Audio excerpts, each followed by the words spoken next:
Quelles sont les premières choses, les premiers rythmes, les premiers exercices que tu as essayé de faire quand tu as abordé la batterie, quand tu avais 10, 11 ans à peu près? Bon, surtout, j'étais fasciné par tous les rythmes, hein, que ce soit les rythmes de batteur, de percussion, ou de musique, tout simplement, puisque tout est rythme. Donc j'écoutais toutes les musiques qui incluaient énormément de rythmes, que ce soit Stravinsky, Bach pour le rythme à 4 temps. Moi, toutes les formes de rythme. Alors je cherchais à écouter des batteurs de jazz, ou des batteurs de l'époque, Art Blakey, Kenny Clarke. C'était une grande révélation pour moi, son jeu de cymbales, sa fraîcheur, sa légèreté. Tu leur as demandé conseil, tu as essayé de les rencontrer et certains t'ont... Je les ai rencontrés, je dirais pas par force, par bonheur, parce que bon, ma mère était une amie de tous ces gens. Et j'ai eu le bonheur de les côtoyer très jeunes, en fait, même dès l'âge de 3, 4, 5 ans. Tu te souviens de certaines choses qui t'ont montré au tout début, que Chet t'a montré, ou Elvin? En fait, oui, pour Chet, c'était... Il m'a appris à jouer les 4/4 sur un papier buvard de l'école. Appris à jouer un 4/4 en place, quoi, quand j'avais 11 ans. Kenny, bon, j'avais l'occasion de le voir souvent. Donc, j'étais derrière ses cymbales, devant ses cymbales, même à écouter le son après quand il avait terminé. Ça me fascinait, ces métaux. Et t'essayais de reproduire ça chez toi avec... Déjà, j'avais pas de cymbales. J'avais un plateau en cuivre qui servait de, je sais pas, on met des pots de fleurs en général dedans, ces genres de plateau en cuivre. Je le retournais, c'était soit ma cymbale, soit ma caisse claire, selon. Au ballet, je jouais comme si c'était une caisse claire. Et quand je jouais au baguette, je m'en servais de cymbale. Et à ce moment-là, je mettais une bassine ou une cuvette en métal avec une petite couverture pour entendre un son entre la caisse claire et le tom, si tu veux. Voilà, c'était le début.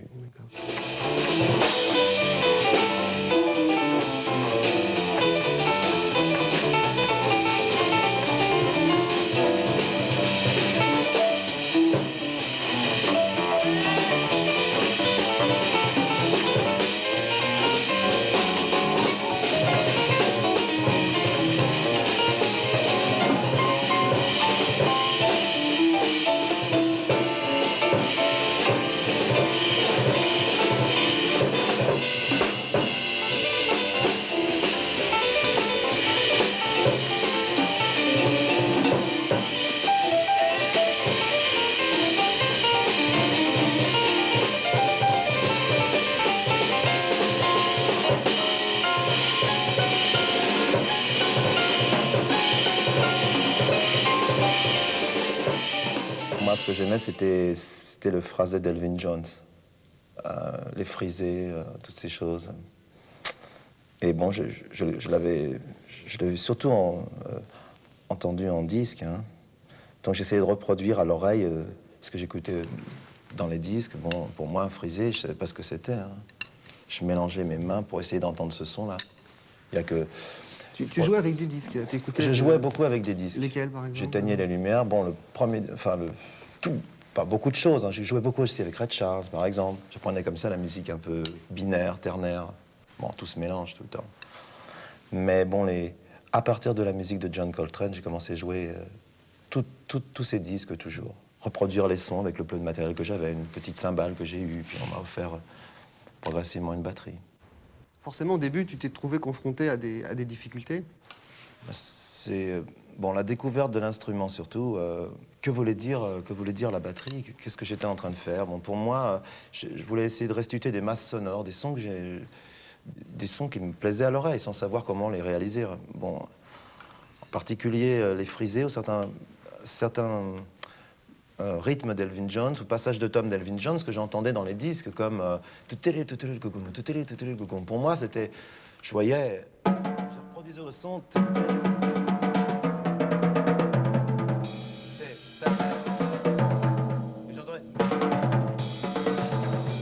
J'essayais de rouler plusieurs fois d'ailleurs. Inconsciemment, j'avais inventé les 3/3 déjà. Parce que je ne pouvais pas le faire avec les deux mains. C'est un jour, en regardant Daniel Humer terminer un morceau dans un studio d'enregistrement, et il terminait comme ça avec ses baguettes, je me souviens, j'étais là, et il terminait. Et j'ai dit, c'est ça un frisé. commencé. Ah, c'est donc ça, je suis rentré et j'ai joué un frisé.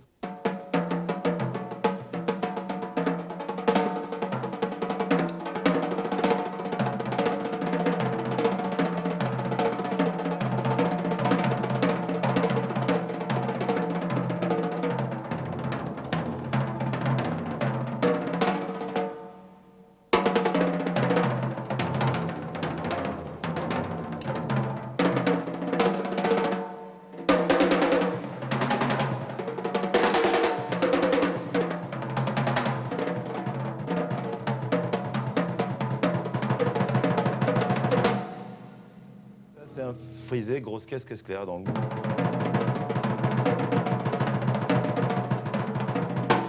Est-ce que c'est vrai que tu t'entraînais à jouer aussi les poignets sous l'eau?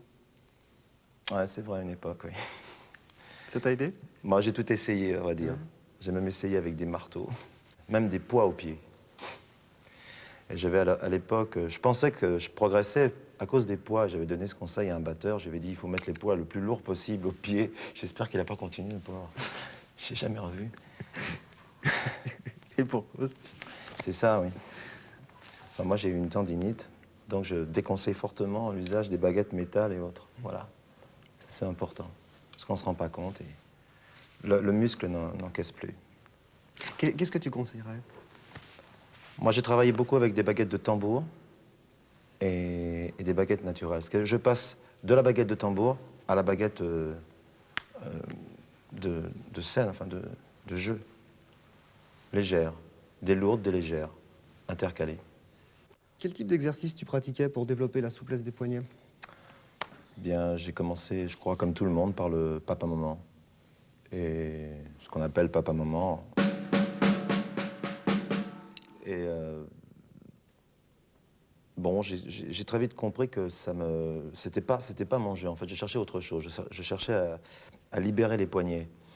Donc, j'ai imaginé un exercice à 3 coups au lieu de 2 coups par main. Et progressivement, j'ai augmenté 4 coups, 5 coups, 6 coups pour arriver à réaliser des choses qui me convenaient mieux.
De se libérer sur les fûts. Par exemple, jouer des phrasés comme ça.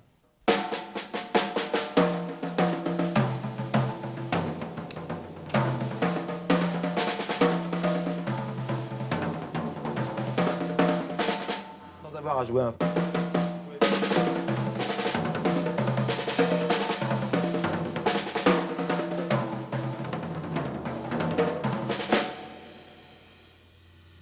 Et les différentes manières de frapper le tambour?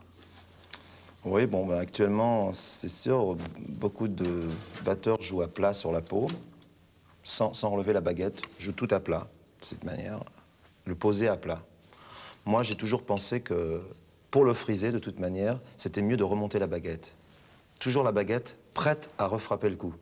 C'est-à-dire, tu vois, tu joues, elle remonte. Ça veut dire, est prête à refrapper. Toujours prête à refrapper. Est prête. Donc, plus tu es prêt, plus tu peux frapper vite.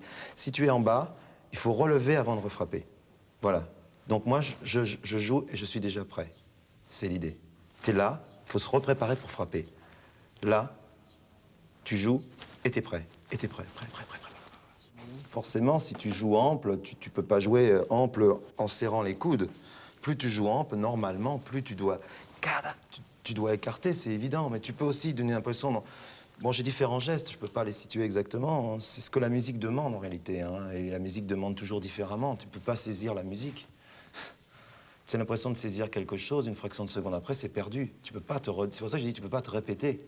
La musique le sait, tu vois. Bon, tu demandes de la musique, il faut la trouver. C'est l'inconnu en permanence, donc il faut chercher la situation, s'adapter à toutes les situations, quitte à jouer comme ça, toujours. C'est pour ça que j'ai les cymbales à l'arrière quelquefois, parce que des fois j'ai envie de jouer en arrière. J'aimerais aussi jouer au-dessus. Enfin, toutes les situations. Donc travailler aussi les mouvements de poignet dans toutes les directions, que ce soit comme ça, le shabada dans l'autre sens, parce que tu peux te trouver dans une situation pareille. Tu joues ici, il faut jouer comme ça, enfin tu vois. Tu peux jouer donc comme ça, comme ça, comme ça. Tous les sens. C'est une façon d'attaquer le bord de la cymbale Oui, aussi. moi je joue tous les sens, tu vois.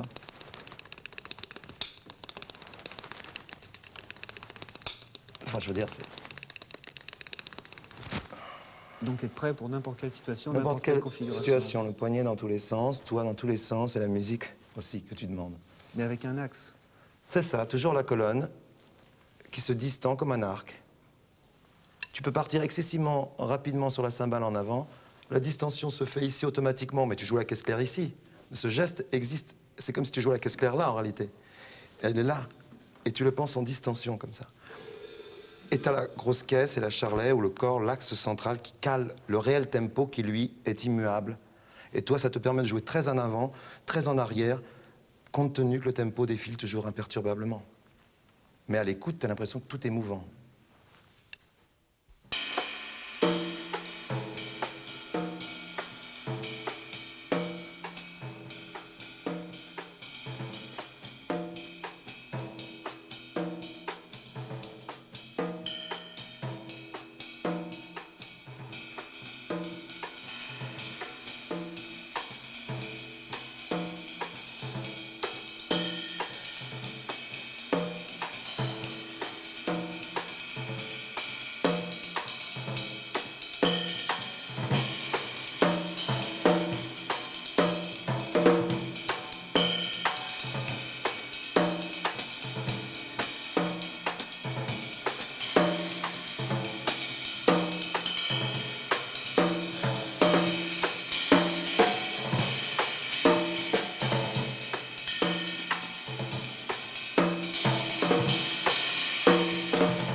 Tu as beaucoup développé la technique et l'utilisation du frisé dans ton jeu. Est-ce que tu peux nous dire pourquoi tu as cette préférence?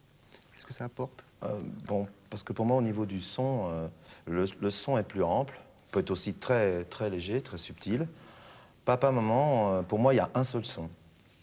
Tu joues en papa-maman, ça donne un son, pour moi, plus petit. J'appelle ça, c'est un peu dur, mais tricot. Pour moi, le frisé donne possibilité, si tu joues... bon, je peux donner un exemple.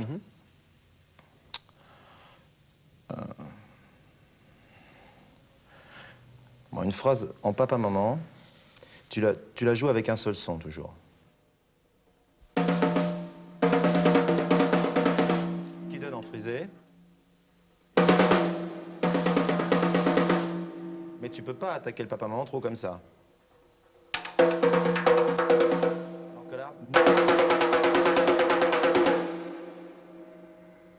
là, il y a véritablement un son de jungle, tu vois. Enfin, c'est pour ça que j'ai choisi les fûts. Et une souplesse.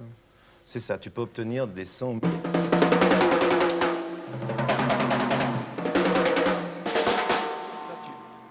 Toujours. Ça, tu peux pas l'obtenir en papa-maman. C'est matériellement pas possible. J'aime le son de la jungle. Les fûts sauvages, voilà. Ça, c'est un choix délibéré au départ. Moi, je joue très souvent en triolet, les frisés. Ce qui crispe beaucoup moins les poignets. Ce qui donne...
fois au Golf Draw, enfin au tout début où tu jouais, il y a... Ça, c'est la première C'est là où expérience t'as- désastreuse qui m'est arrivée. J'étais sûr de moi. Bon, il y avait un bof, des batteurs que je jouais le bof. Je suis arrivé, jouer. Je suis monté sur la batterie, un duel de batterie, deux batteurs, un ami à moi qui s'appelle Geza, qui est un batteur, on n'entend plus parler parce que maintenant il s'est mis à la peinture, comme beaucoup de batteurs. Et on a fait un duel, ça n'a pas été très long. J'ai attaqué tout feu, tout flamme, et en 5 minutes, 10 minutes, j'étais consumé complètement. Plus de souffle, plus d'énergie. Et lui, tranquillement, faisait toujours monter la sauce à côté, et il a terminé une demi-heure après moi. Là, j'ai compris qu'il Et t'as y analysé, avait un... t'as analysé pourquoi tu t'étais retrouvé bloqué comme ça? J'ai mis toute l'énergie en une fois, en réalité. Il y avait les projecteurs, il y avait un ensemble de choses, il y avait le souffle aussi, la respiration, ça vient tous les jours en jouant. On sait en jouant la caisse claire comment on doit respirer, c'est les problèmes de respiration. Et des colonnes vertébrales C'est aussi. ça, de colonne, d'être bien placé au centre. La caisse claire, c'est une respiration qui est, bon, je dirais yin ou yang, mais j'aime pas trop utiliser ces termes. C'est inspiration, soufflation, je dirais. Et on souffle, on respire en jouant. Si on ne pense pas en termes de respiration, on s'étouffe, forcément. On pense en termes de choc, de coup, de martèlement, mais pas musique. La musique doit respirer, en réalité. Donc il faut respirer en la jouant.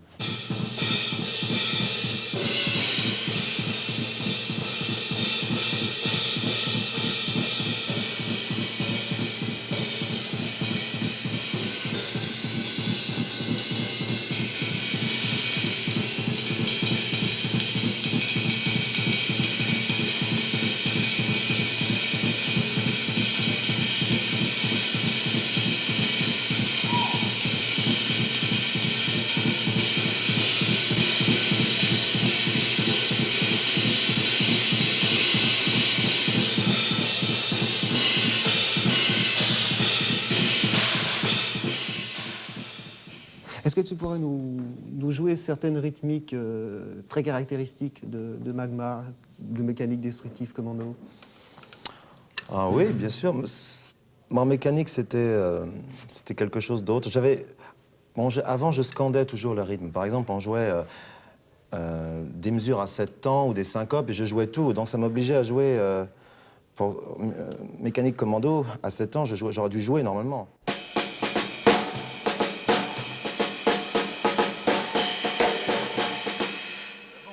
40 minutes comme ça, c'est pas très reposant. Et j'ai trouvé un mouvement sur 2 temps qui permettait de faire... Et toujours qu'on a une assise, genre...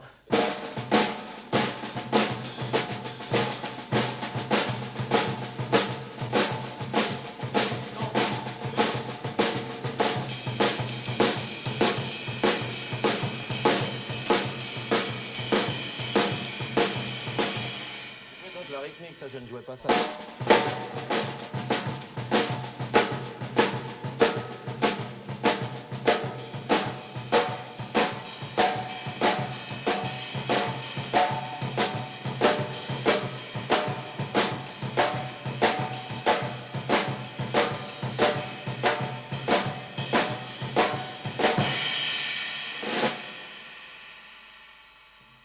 Toujours en suspension. Le temps fort par la caisse claire. Ce qui donne une danse, tu vois. Justement, tu peux préciser comment Ce qui permet de passer des mesures, par exemple, dans Mécanique Commando, il y a des mesures à 13 temps et demi, deux fois doublé, le motif étendu sur 27 temps, par exemple. Mais bon, faire passer des demi-temps comme ça heurte. Souvent, les séquences... Bon, ça casse la musique. En réalité, là, ça casse jamais. Il y a toujours ce point d'appui, ce point de repère qui est très important pour écouter la musique de manière audible. Et ainsi de suite. D'ailleurs, maintenant, au début, on syncopait tout ce qu'on jouait. Si la musique jouait pa pa ba bi ba da, après, c'était plus joué. Après, je ne jouais plus, surtout pas ça, une seule pêche de temps en temps. Un moment important, un endroit à marquer, une pêche vraiment où la batterie est responsable d'une pêche. Tu joues vraiment. Mais jamais scander une chose qui n'est pas complètement vitale. Ça peut être joué par un autre instrument. Se déplacer pour quelque chose, en réalité.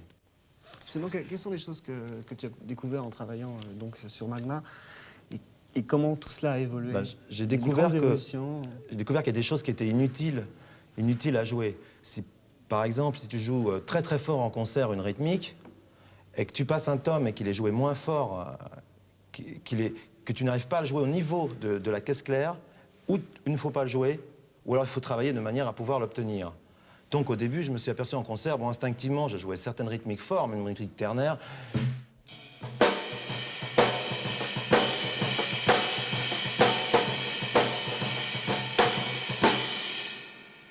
Et je m'apercevais que quand je jouais... rapport, il a fallu...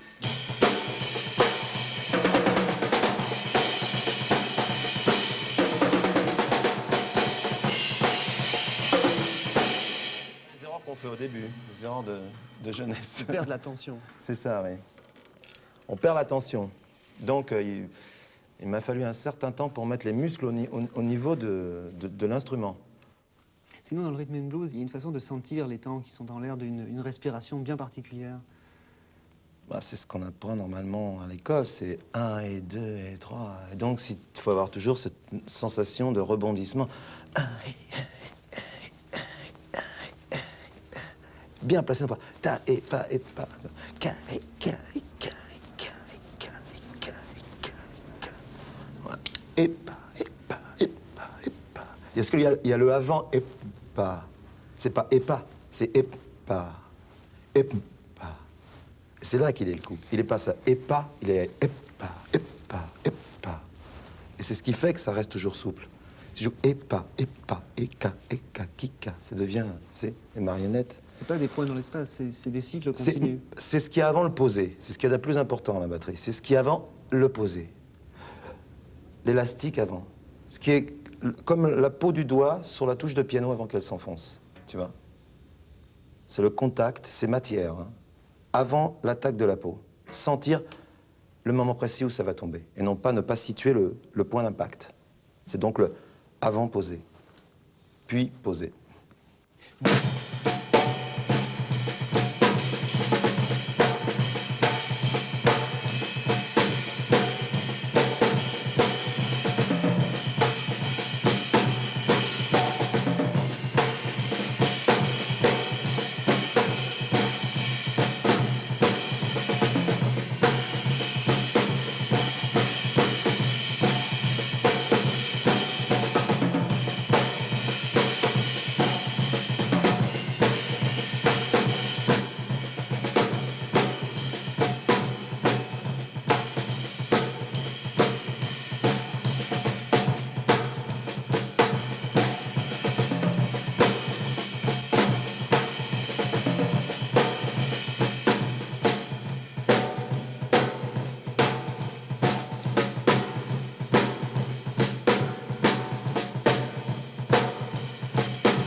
C'est sûr qu'on a très souvent tendance à s'exciter entre jouer trop fort un élément au détriment d'un autre. C'est-à-dire, bon, par exemple, notamment l'erreur principale, c'est de jouer trop fort la cymbale, pardon, comparativement à la caisse claire.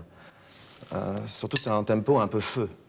Donc là, je peux donner un exemple du dosage immédiat de cymbale en fonction de la caisse claire. Après m'être emporté, tout de suite descendre la cymbale complètement indépendamment de la caisse claire.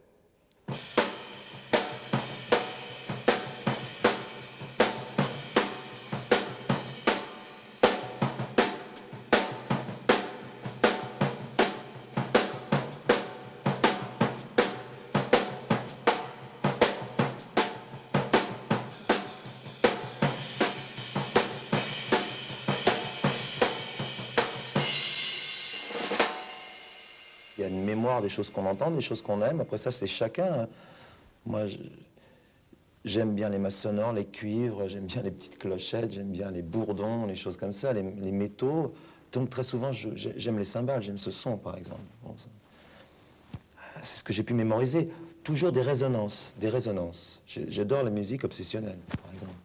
C'est pourquoi, quand j'ai écouté My Favorite Thing de John Coltrane, c'était la première fois de l'histoire que j'entendais un morceau qui durait près d'une plage, avec des thèmes à obsession, comme on avait toujours envie d'entendre.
De composer à mon niveau, j'ai fait des musiques à tendance obsessionnelle, répétitives ou... Parce qu'elles vous portent plus, elles vous emmènent plus loin? Au départ, certainement. Arriver à communiquer avec le rythme et forcément la musique, ça apprend à s'approcher mieux de la musique. Et après, on a envie de faire à nouveau de la musique, avec des mélodies, avec des choses. Ça vient progressivement, je crois. Coltrane est passé par là, John Coltrane est passé par là.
tu décides de faire un solo dans un concert ou sur un thème, quels sont tes grands axes de construction? J'ai toujours une idée, un développement au départ, que j'essaie d'amener plus loin toujours. Hein. Que ce soit sur les cymbales, que ce soit sur les fûts. Bon, c'est jamais le même développement de toute manière, mais l'idée de fond est toujours la même. Il y a quand même habituellement un développement bien précis, un déroulement bien précis. Il y a un champ précis que je veux réaliser depuis toujours, en fait. C'est celui-là que je cherche, à chaque fois, quel que soit le prétexte. Même si c'est un morceau structuré, comme par exemple Impression de John Coltrane, où je peux jouer un chorus dans la structure, mais j'essaie toujours de raconter cette histoire à l'intérieur de ça. Tu peux nous faire voir, par en me exemple, servant de la structure. sur Impression?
On peut jouer le A, B, A dans cette structure. On peut jouer A aussi. Le principal, c'est d'avoir toujours le thème dans la tête, sans marquer forcément les couleurs. À l'oreille, on raconte une histoire, mais pas systématiquement être carré dans la démarche des couleurs. Au début, je passais les ponts, j'entendais les ponts, le thème, tu vois, mais maintenant, je ne veux plus ça. Je vais entendre un son où le thème est respecté. On sent que le son travaille, qu'il se passe quelque chose, une histoire qui est racontée, sans être limité par la structure du thème. Ni mélodique, ni la mélodie rôde toujours, mais tu la déplaces en conservant le canevas rythmique. Rythmiquement, en principe, tu dois conserver la mesure, mais à l'oreille, tu l'entends pas. Au départ, je pensais que le tempo, c'était abstrait. Voilà, on apprenait à jouer un tempo en pensant qu'il fallait jouer au fond du temps, et en saisissant sans doute les coups dans l'espace. Ça n'existe pas, donc. Pour ça qu'il y a toutes les matières. Tu ne te fatigues pas en jouant une ballade très lente si tu chantes le tempo toujours.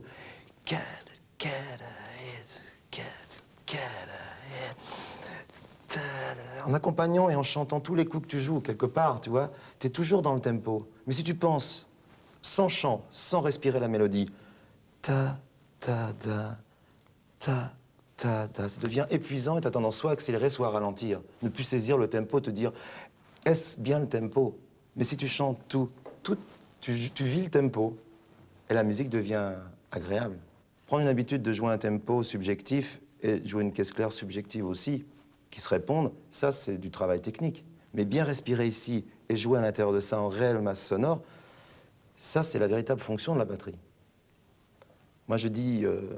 souvent, la cymbale est plus nerveuse que la caisse, donc j'ai donné des noms aux fûts ou aux éléments. Pour moi, la cymbale, c'est le fils, tu vois, parle un peu, va très vite, fringant. peut partir très vite, tu suis un chorus de basse, piano, il est partout.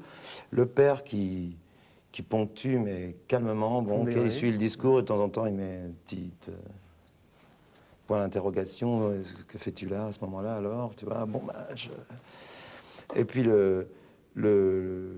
la petite sœur, qui est pour moi la Charlet, qui met un peu tout le monde d'accord, qui rôde un peu partout, tu vois, qui est mouvante, qui accorde un peu toute la famille. Et puis le grand-père qui dit « Attention, calmez-vous, de temps en temps, il faut replacer les choses en place, tu vois, dans la vraie fonction. » Il est évident, quand on joue toutes les fonctions très rapidement, mais de temps en temps, il faut caler le tempo. La caisse claire peut faire office de grosse caisse, si elle a le poids. Si c'est un coup de caisse claire qui est demandé, tu la joues comme une grosse caisse.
as fini par considérer que l'indépendance était un faux problème. Pourquoi?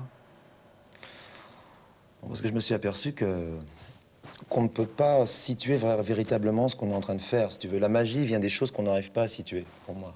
Et en musique, tout ce qui est magique, c'est les coups qu'on n'arrive pas à situer. Les coups, les notes, c'est pareil. Je veux dire, Elvin Jones, on entend que c'est à peu près ça, un phrasé, on arrive à le définir, mais il n'est pas exactement où on peut le définir réellement, enfin, entre guillemets, mathématiquement, parce qu'on doit pouvoir arriver à se situer. Mais bon, c'est pas le but, de toute manière. Je crois que la magie, c'est insituable. Tu es pris par quelque chose, mais tu sais pas. Tu peux pas. Alors qu'un rail de batteur, en général, tu comprends dans quelle configuration rythmique il est en train de jouer. Soit une double croche, soit à la croche, soit à la triple, pardon. Et il reste en général dans ce canevas, et tout son phrasé se développe à l'intérieur de ce canevas. Croche, double croche, triple croche, si on veut, si c'est possible. Mais la vraie musicalité, c'est... Mais en réalité, non, c'est ailleurs. Peut-être il y a une triple croche là, peut-être il y a une double là, mais peut-être c'est autre chose aussi. Et puis de toute manière, ce n'est pas tout à fait en relation. C'est pas rigoureusement... c'est pas pada, pada, pada, c'est pas da, pada, pada, tu vois, c'est pas vraiment situable. Les mains sont complètement... Les pieds et les mains complètement indépendants les uns des autres. C'est ce qui s'appelle l'indépendance pour moi. C'est une véritable fonction propre pour chacun des éléments, avec sa personnalité, avec sa chose à raconter. Et ça, c'est ce qu'il y a de plus difficile. Parce que faire un exercice qui semble une indépendance, parce qu'on a travaillé un exercice, c'est une chose, mais c'est pas pour ça qu'on vit chacun des éléments, indépendamment.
qui t'a beaucoup frappé dans la musique de Coltrane, c'est son développement.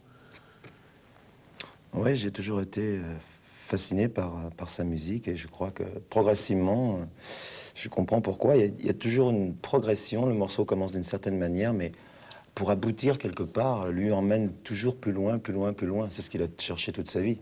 Et c'est, je crois, ce qu'on cherche tous inconsciemment. Alors pourquoi pas le traduire directement en musique? Moi, c'est ce que j'ai choisi. Donc, toutes les compositions, en particulier de Magma ou de Föhring, sont conçues de cette manière. C'est-à-dire dans un développement. Une progression à l'intérieur du thème, toujours en ascension, et ainsi que toute la succession des thèmes eux-mêmes, qui sont une longue progression, jusqu'au final, qui est l'aboutissement de tout ce qu'on a fait avant. Quelquefois, il y a une respiration, comme ce qu'on appellerait un temps de balade ou de repos à l'intérieur. Ça implique de connaître complètement la musique à développer, de l'avoir vécue complètement aussi, de savoir où on peut aller, et après ça, de diriger de manière à toujours être plus proche du but, donc capter l'attention de l'auditeur et de soi, des musiciens qui jouent à ce moment-là. Chacun dans sa démarche doit toujours être en ascension.